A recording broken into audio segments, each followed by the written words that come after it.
आदरणीय डॉक्टर कृष्ण गोपाल जी, आदरणीय श्री संतोष तनेजा जी, मेरे मंत्रिमंडल के साथी श्री ज्वल ओराम जी, हमारे वरिष्ठ राज्य मंत्री श्री बीएल वर्मा जी, श्री सदानंद जी, डॉक्टर प्रसन्न कुमार जी, श्री महेश भगचंदकर जी, श्री संतोष पाठक जी, श्री लोहिया जी, श्री विनीत गुप्ता जी, साथियों, मित्रों,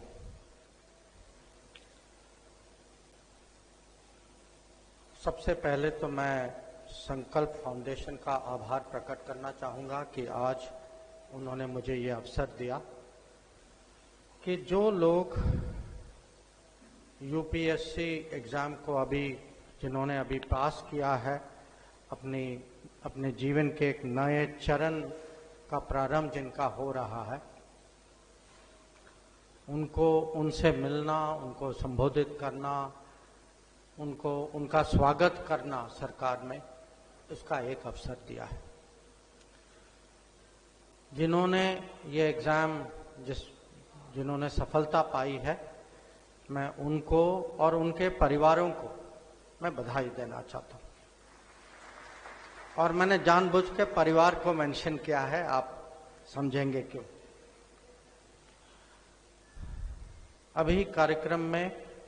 हम लोगों ने 3 हमारे वरिष्ठ साथी जो हैं उनको सम्मानित किया था, और मुझे ये खुशी की बात है कि एक पीके बासु जी जो हैं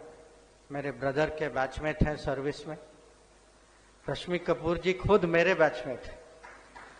और ओम अग्रवाल जी को भी मैं अपनी हार्दिक शुभकामनाएं देता हूं।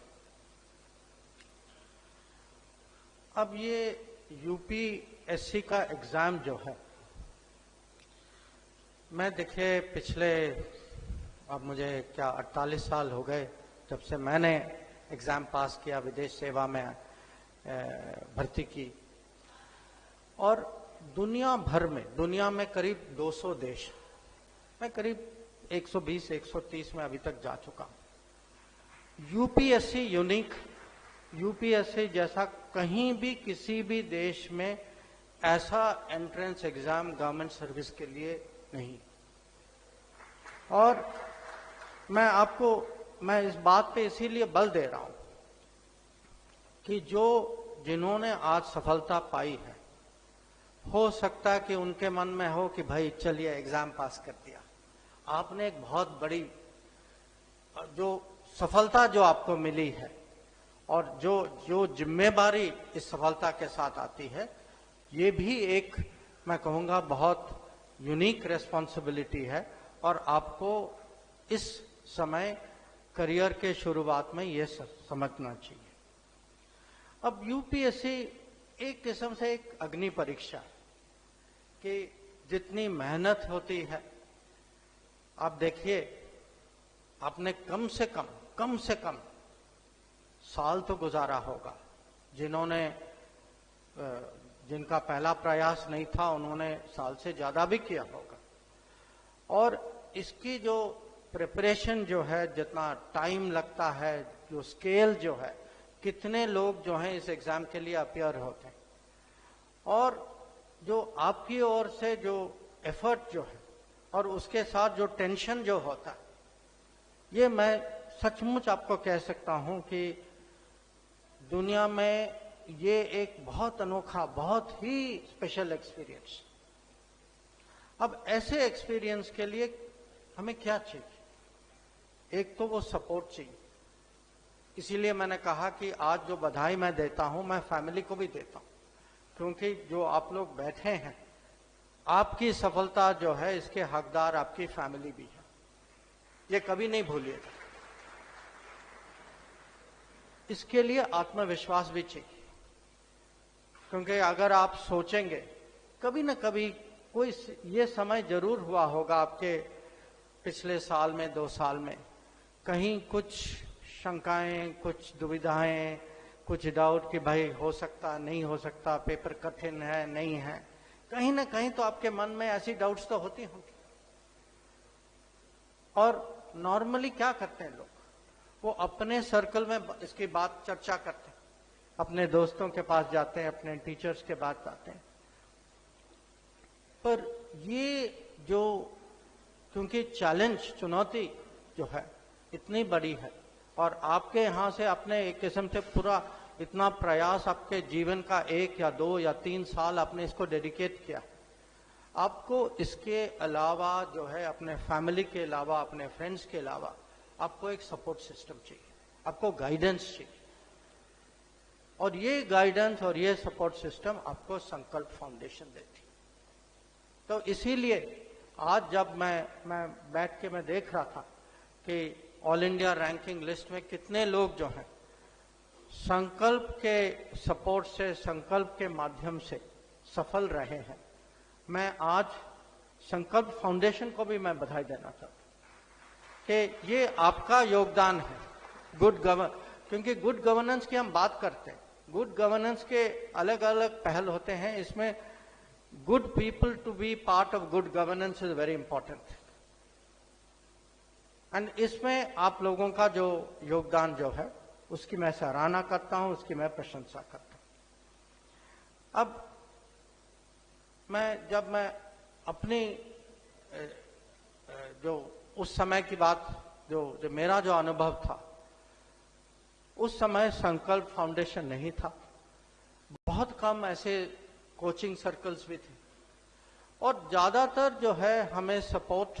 जो है हमारे अगल बगल में जो भी साथ थे, जो अगर हॉस्टल में थे, मैं हॉस्टल में था, जेएनयू हॉस्टल में था उस समय,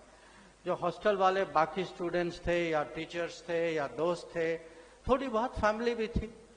अब मेरा सौभाग्य था कि 1 साल पहले मेरे बड़े भाई जो हैं, पीके बसु के दोस्त हैं, उन्होंने परीक्षा वो सफल हुए, वो आईएएस में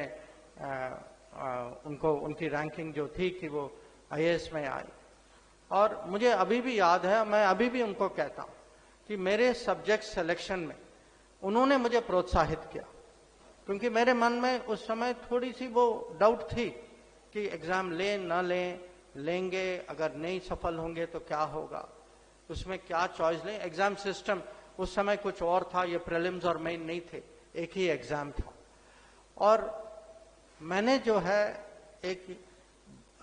इतनी सहायता ली कि मेरे पेपर सिलेक्शन जो है, कुछ ऐसे सिलेक्शन किए जो मेरे भाई के नोट्स का मैं उपयोग कर सकूं। तो अगर उसके बाद अगले साल मैं वहां एग्जाम में मुझे सफलता मिली, एक किस्म से उसकी क्रेडिट जो है मैं अभी भी उनको कहता हूं, कुछ तो क्रेडिट उनको भी मैं देता हूं। अब एग्जाम के बाद आप सब जानते हैं कि वो उसके बाद असली चुनौती इंटरव्यू में आती है, और इंटरव्यू में जोक्स बताना थोड़ा खतरनाक ही होता है। तो उनका